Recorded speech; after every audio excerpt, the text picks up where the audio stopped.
James goes back to the temptation. The word temptation in the Greek literally means a proving, a test, a trial.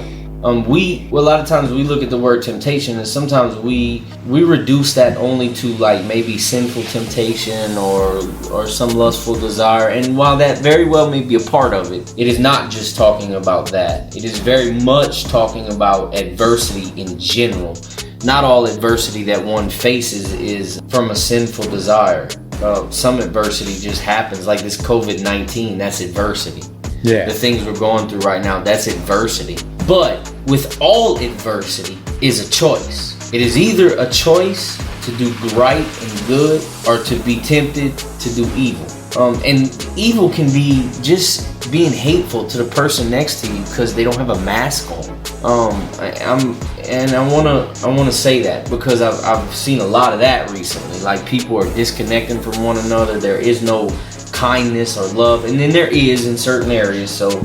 But I'm gonna read this because it starts at verse 12. How blessed is the man who perseveres through temptation, for after he has passed the test, hint, hint. That's why the word temptation means a proving or a test. That's why James goes on to say, for after he has passed the test, he will receive as his crown the life which God has promised to those who love him. Mind you, the King James Version says that you will receive the crown of life. A lot of people interpret that as eternal life. I don't know if that's actually right.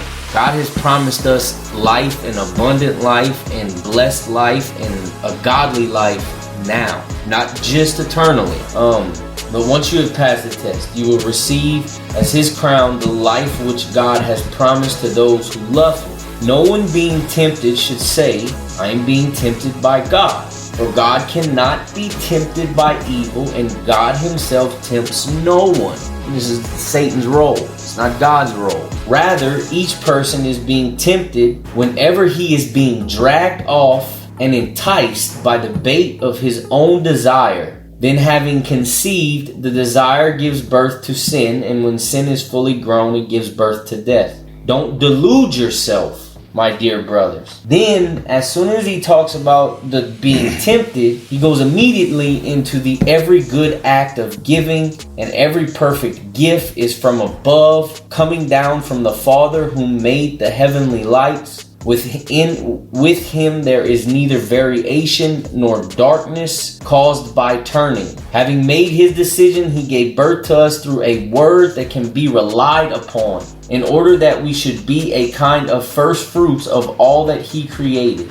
Therefore, my dear brothers, let every person be quick to listen but slow to speak, slow to get angry, for a person's anger does not accomplish God's righteousness. So rid yourselves of all vulgarity and obvious evil, and receive meekly the word implanted in you that can save your lives. Don't deceive yourselves by only hearing what the word says, but do it. For whoever hears the word but doesn't do what it says is like someone who looks at his face in a mirror, who looks at himself, goes away, and immediately forgets what he looks like. But if a person looks closely into the perfect Torah, which gives freedom and continues, becoming not a forgetful hearer, but a doer of the work it requires, then he will be blessed in what he does. I'm going to stop right there. So, choices, Charles, in the midst of adversity, again. It seems like James begins this chapter with adversity and why we should count it joy,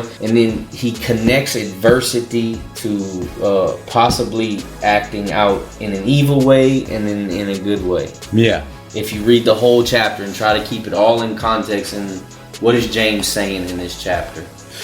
Bruh, a lot in this chapter, he kept using that word temptation, like tempt. Now, from personal experience, yours as well, bruh, temptation is always a choice. There's always a choice. Oh, absolutely. And based upon your choices, absolutely, will determine what you receive. You could receive the promises of God, or you can receive the hand of God. That's right here. You can receive that giving, that good act of giving, in every perfect gift from above, from the Father of lights. That's what you can receive. Exactly. And that's probably most likely in direct relation with wisdom Right. and spirit and spiritual enlightenment. Right.